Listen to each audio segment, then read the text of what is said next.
श्री स्वामी समर्थ मित्रांनो, आज आपण आहोत चौथा अध्यायावरती।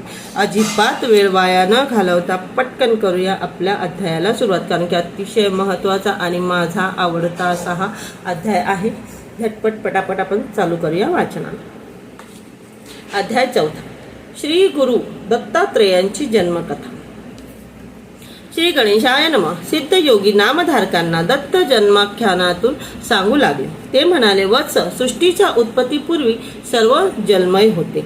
नंतर त्यात हिरण्यगर्भ निर्माण झाले। हिरण्यगर्भ म्हणजे रजोगुणाने उत्पन्न झालेले ब्रह्मदेव। त्या हिरण्यगर्भाला ब्रह्मांड असेही म्हणतात। त्याची दोन शकले झाली, आकाश आणि भूमी। ब्रह्माजींनी त्यामध्ये 14 भुवनांची रचना केली। 10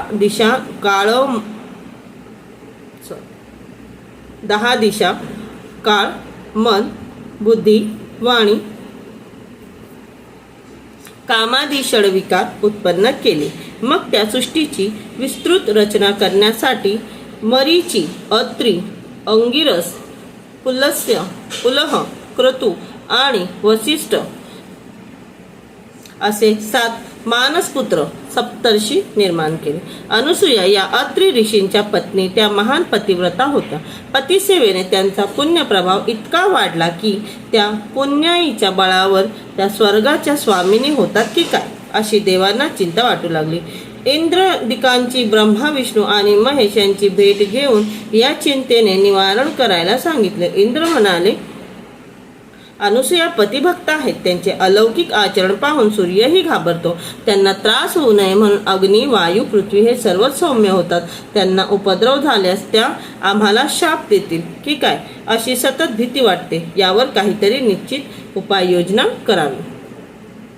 तेव्हा अनुसूयांचे सत्व पाहण्यासाठी त्रिदेव भिक्षुक रूपाने अत्रींच्या आश्रमात आले। त्यावेळी ते ऋषी अनुष्ठानासाठी बाहेर गेले होते। आश्रमात अनुसूया एकट्याच होत्या। त्यांनी त्यांना हाक मारली व म्हणाले, आम्ही ब्राह्मण अतिथी खूप भुकेले आहोत, तुम्ही इच्छा भोजन देता अशी कीर्ती ऐकून इथे आलो आहोत। अनुसूयांनी त्यांचे यथेच्छित स्वागत केले। तेव्हा ते म्हणाले, आम्ही स्नानादी कर्मे करूनच आलो आहोत, अत्री येईपर्यंत थांबणे आम्हाला शक्य नाही, म्हणून त्वरित भोजन देत असाल तर ठीक, नाहीतर आम्ही जातो। त्यांचे म्हणणे मान्य करून अनुसूयांनी त्यांना आश्रमात नेले, त्यांना पाटावर बसवले आणि पात्रे मांडली। तेव्हा ते म्हणाले, सती, आम्ही तुमच्या सौंदर्याची कीर्ती ऐकून इथे आलो आहोत।